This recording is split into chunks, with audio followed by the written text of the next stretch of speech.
Sziasztok! Üdvözlök mindenkit a csatornán! Megmutatom, hogy most milyen állapotban van a Valipini. Innen indulunk el ebben az évben. Aztán majd meglátjuk, hogy év végére hol fog tartani. Ez egy hosszú videó lesz, mármint hogy a felvétel az most áprilisban kezdődik. Aztán ki tudja, hogy mikor ér majd véget. Hát most ez a helyzet, aztán majd meglátjuk, hogy hova alakulunk. Na, leszettük a tetejét, illetve nagyjából ki lett takarítva. Eddig ennyit tudtunk megcsinálni belőle.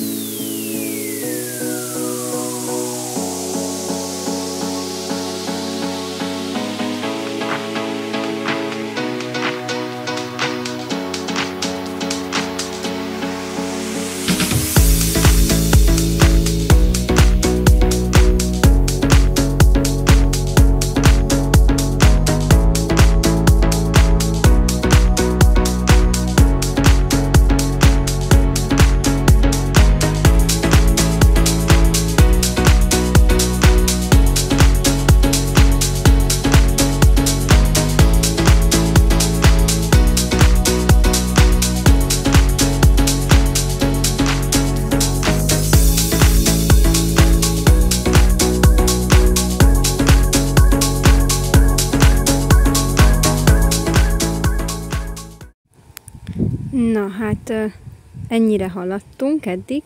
Az oldalakat, ezt a két oldalt újra raktuk, illetve most föl is vannak töltve, meg még a raklapok fölé van rakva egy sor tölgydeszka, és akkor úgy van föltöltve. Még a hátsónál még nincs teljesen megcsinálva, tehát ott még van luk, illetve már ide egy réteg giliszta komposzt bele is került, hogy az uborkákat el tudjuk minél előbb ültetni. Meg hát nyilván kell majd a paradicsomnak is, azokat is május 8-áig el kell ültetnünk. És addig még tetőt is kell rá ácsolnunk. Úgyhogy most május 3-a van. Kicsit szorít az idő bennünket. Na, május 8-a van. Tetőt nem sikerült ácsolnunk a Valipinire, de nem is várható nagy esőzés. Tegnap meg ma volt egy kevés, nem sok, szerintem 4 millinél több nem volt. Ott van lent egy lyuk, amiben nézzük, hogyha felgyűlik a víz, akkor onnan mindenféleképpen ki kell szedni, illetve oda majd egy mélyebb lyukat szeretnénk ásni, és akkor abba egy búvászivattyút tenni. De paprikák már vannak elrakva, úgyhogy ezek már növekedhetnek itt. Majd valami hasonló, ilyesmi elosztásban lesz itt az ágyás, hogy U alakban lesz a járat. Oda is egy lyukat, meg ide is tervezünk készíteni, ami a talajvíz szintjét tudja nekünk mutatni, és ezzel kontrollálni valamelyest, hogy mennyi is az annyi. Úgyhogy egyelőre így állunk, viszont most ez a projekt 2 hetet állni fog, de utána meg gőzerővel nekiesünk. Na, május 22-e van, azt hiszem. Itt tartunk a Valipinivel, hogy megvannak az ágyások, be vannak ültetve. Sajnos már kellene kötnünk 1-2 paradicsomot, mint például ez. Tetőszerkezetünk még nincs, mert hogy még ma érkezett meg hozzá egy pár alkatrész, ami kell majd, de egyébként idelent jól érzik magukat a növények, kivéve azok, amelyiket megeszik a csigák, például onnan egy uborkapalánta, és innen is egy uborkapalánta hiányzik, de nem baj. Szépen kinőtt a borsó, itt, ahol meg takarva volt, ott meg még csak most fog kijönni, illetve itt már a paradicsomok hozzák a virágokat, úgyhogy őket később ültettem ki, ezek itt koktélparadicsomok, meg fürtös paradicsomok, meg őket meg még május 8-a előtt ki lettek ültetve, azért ők látszik, hogy sokkal jobban növekedtek, sötétebb a színük, szegények, ők még most fognak magukhoz térni.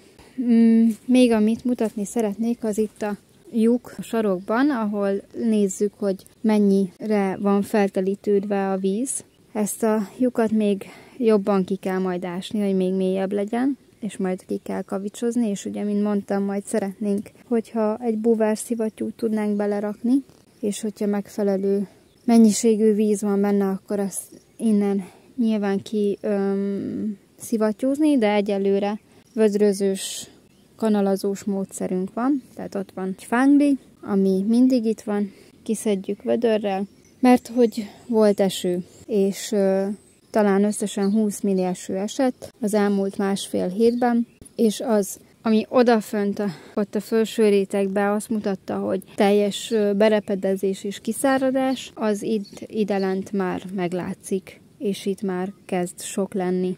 Úgyhogy igen, ennyivel lentebb van víz a talajban. Ugye ez nekünk ott fönt ott egy kicsit rosszabb, hogy ott kevésbé, és ott locsolni kell. Aztán reméljük, hogy május vége előtt itt lesz tető, mert jó lenne, ugye, hogy más klíma legyen idebent, de majd meglátjuk. Eltelt több mint egy hónap, legutolsó videó óta, és azóta a váz szerkezet van kész nagyjából. Nem a legtökéletesebb, de ideiglenesen ezt tudjuk most megcsinálni.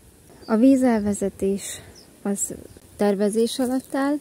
Erre az oldalra kell mindenféleképpen vízelvezetést, illetve ott is majd tovább kell vezetni ott a lefolyó vizet, hogy itt, illetve ide kell majd valami akadályt raknunk, mert hogy itt szépen be tud folyni a víz, és az nem túl jó. Bár most ismét egy asszályosabb időszak van, ez jól látható itt a felrepedezett földön, de ahogy az előző videóban is mutattam, itt lent továbbra is van víz, mert a gödörben van víz. Ott, abban a sarkában kell locsolni, ahol az uborkák vannak, mert ugye ez itt egy magasabb része a Valipéninek, és ide kell, mert innen folyik lefele a vízünk, és itt kell locsolni, és itt van egy gyönyörű kígyóborka, amit valószínűleg holnap le lehet szedni. A harmadvetés borsó ide lent nagyon jól érzi magát, jól néz ki, szerencsére, betegség annyira nem akarja megtámadni. A másodvetés borsónkat viszont a poloskák ették meg. A kígyóborka idén is egyébként nagyon jól érzi magát, itt is van, ott is van bent egy uborka, itt is lóg fönt, nem is egy, hanem kettő. Úgyhogy van sok apró uborkánk, tavaly is nagyon jó termésünk volt itt, idén is erre számítunk, illetve a paradicsomok is nagyon jól érzik magukat itt. Szép nagyra nőnek, már csak azt várjuk, hogy mikor kezdenek el végre beérni, de nagyon reméljük, hogy hamarosan, mert már ennénk. Még ide lentre raktunk 2 padlizsánt, és eddig ez a legsikeresebb padlizsán ültetésünk, ugyanis 2 termés is várható. 2 termés általában szeptemberre szokott nekünk összejönni, július 1-e van, úgyhogy ez abszolút siker, már csak meg kell nekik nőni, és még finomnak is kell lenni azért. Néha találok rajtuk krumpli bogarat, de azokat csak leveszem, és megsemmisítem őket. Úgyhogy most egyelőre úgy néz ki, hogy nem teszünk még fóliát. Augusztus környékére tervezzük, hogy akkor talán már érdemes lesz rátenni. Addig viszont nem, mert tavaly is azok a paradicsomok, amik magasra nőttek, azok meg tudtak égni a fólia közelében, úgyhogy egyelőre nem teszünk rá fóliát. Még majd tökéletesítjük itt a terepet. Ugye sikerült feltölteni körbe, ahogy mutattuk is, hogy a tölgydeszkákkal magasítottunk, illetve azóta voltak esőzések is, azok tök jól be tudták mosni a földet. Nagyon reméljük, hogy most már ilyen beomlások nem fogják hirtelen benyomni a falakat, és mint mondtam, vízelvezetés tervezése van még folyamatban, és utána rakjuk föl a fóliát. Úgyhogy majd a fólia felrakás lesz a harmadik részben, ez most akkor így a Valipini második rész című videónk, és a harmadikban pedig azt fogjuk megmutatni, hogy hogyan is rakjuk föl a fóliát, és hogyan csináljuk meg a vízelvezetést, ami ugye a földnek a bemosását, illetve odalent a víznek a felgyülemlését fogja megakadályozni, és nagyon bízunk benne, hogy ugyanúgy, ahogy tavaly is, idén is még októberben érni fog itt lent a paradicsom, illetve az uborka, és az, hogy már januárban tudunk majd ide ültetni, mert jó lesz ide lent a klíma. De ez még a jövő zenéje, úgyhogy most ezt a videót itt lezárom, és akkor majd pár hónap múlva érkezünk majd a harmadik résszel. További jó kertészkedést kívánok nektek, szép napot, sziasztok!